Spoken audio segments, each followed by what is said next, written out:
triste et ou pleureuse, mais trois quarts du temps, je sais pas pourquoi. Juste regarde. Qu'est-ce qui est à l'origine de ces pleurs, là, maintenant? La souffrance du monde, ça serait ça. Parfois, je me dis, c'est comme ça s'arrête. La vraie réponse à ta question, Mireille, quand est-ce que ça s'arrête? Tu veux que je le dise? Jamais. Je crois que c'est. La souffrance ne s'arrêtera jamais parce qu'elle fait partie intégrante de l'expérience humaine.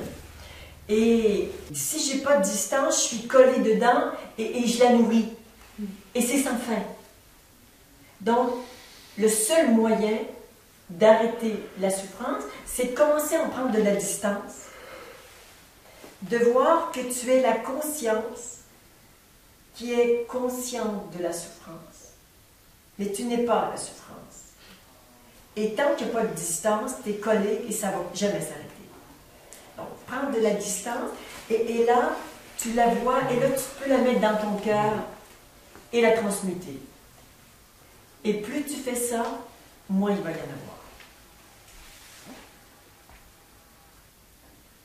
Alors, ou bien tu la nourris, la souffrance, parce que tu es trop collé dedans et tu l'actives en permanence, ou bien tu prends de la distance.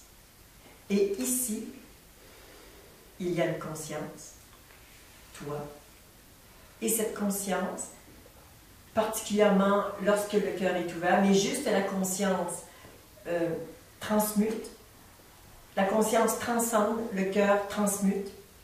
Et quand tu regardes une souffrance avec une conscience fusionnée au cœur, tu dissous la souffrance. Et elle s'arrête. Et plus tu montes dans les niveaux de conscience, plus tu montes en vibration, moins il y en a.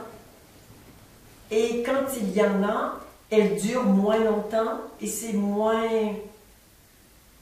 je dirais, moins accaparant, moins encombrant, parce que tu sais quoi faire avec.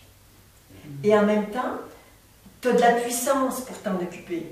Alors, une personne qui a 200, qui commence à être capable de s'occuper de la souffrance elle-même, un petit peu, d'abord, elle commence par prendre responsabilité, hein, que ce que je vis, ce n'est pas la faute des autres, c'est ce que je vis et j'ai la responsabilité de m'en occuper. Je dirais, le paquet de souffrance et la conscience qui s'en occupe, tu vois, c'est encore un peu pas très équilibré. Mais et là, on se fait aider, on vient des stages, on voit des thérapeutes, on fait tout plein de trucs. Et là, on commence à basculer. Et là, on réduit ici le paquet. Et là, on augmente en conscience. Et là, ça se déséquilibre de plus en plus, mais dans le bon sens. C'est ce qu'on appelle le chemin spirituel. Alors, le simple fait d'avoir cette compréhension, de voir quel est le chemin, ça ne t'empêchera pas de chuter et de t'identifier à la souffrance, mais quand tu comprends, tu dis, ok, là je suis prise, ou bien je suis capable de m'en sortir seule, ou je ne suis pas capable et je demande de l'aide. Et quand tu libères une souffrance, pouf, tu montes en conscience et voilà. Comme tu fais depuis quelques années, bien sûr. Ça bouge. Ben oui. Ouais. Et je connais ta thérapeute et donc voilà, ça continue. Mais d'avoir une vision globale de comment ça fonctionne et comment on peut s'en sortir, voilà. L'idée, c'est pas de donner de l'espoir pour donner de l'espoir, mais c'est juste de voir comment ça fonctionne comme ça pour tout le monde, par exception.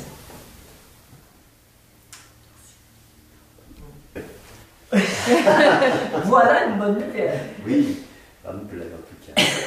Oui, c'est notre destinée. Hein.